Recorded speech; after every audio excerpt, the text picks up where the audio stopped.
CM సీటుపై రగడ. Seat జోలికొస్తే తాట తీస్తానంటున్నారు నారా లోకేష్. నారా లోకేష్ ప్రస్తుతం junior ఎన్టీఆర్కి సంబంధించిన విషయాలపై సీఎం సీఎం అని అందరూ ఎన్టీఆర్ని అంటున్నారు. సీఎం సీట్ ఏమో అంత ఈజీగా వచ్చిందా, ఊరికే సీఎం అయిపోరంటూ జూనియర్ ఎన్టీఆర్ మీద ఇండైరెక్ట్గా వ్యాఖ్యలు చేశారు మన లోకేష్. సో నారా లోకేష్ చేసిన ఈ వ్యాఖ్యలు అందరికీ షాక్ని కలిగిస్తోంది. నిజంగానే జూనియర్ ఎన్టీఆర్ని అంత డైరెక్ట్గా విమర్శించాల్సినటువంటి అవసరం ఏమొచ్చింది?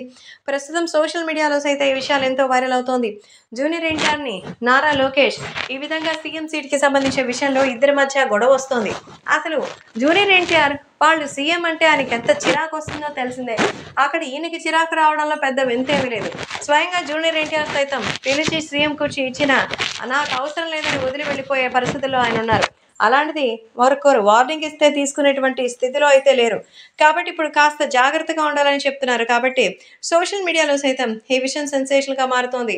ఏది ఏమైనా తెలుగు రాష్ట్రాల్లో ఏపీకి కాబోయేటువంటి సీఎం ఎవరు? నారా చంద్రబాబు నాయుడు, అలాగే జగన్మోహన్ రెడ్డి, ఇంకా జనసేనాని పవన్ కళ్యాణ్, ఇలా ఒకరికి మించిన ఒకరు ఉండగా అధికారంలోకి కనీసం పార్టీలోకి రానటువంటి ఎన్టీఆర్ని సీఎం అంటే మరి ఎలా ఉంటుంది?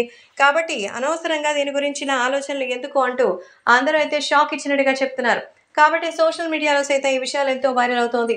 సో జూనియర్ ఎన్టీఆర్కి సంబంధించి రాబోయే రోజుల్లో మళ్ళీ భారీ సక్సెస్లు తప్ప ఇలాంటి పొలిటికల్ డ్రామాలు ఉండకూడదని ఎన్టీఆర్ కూడా లోకేష్కి వార్నింగ్ ఇచ్చినట్టుగా తెలుస్తోంది.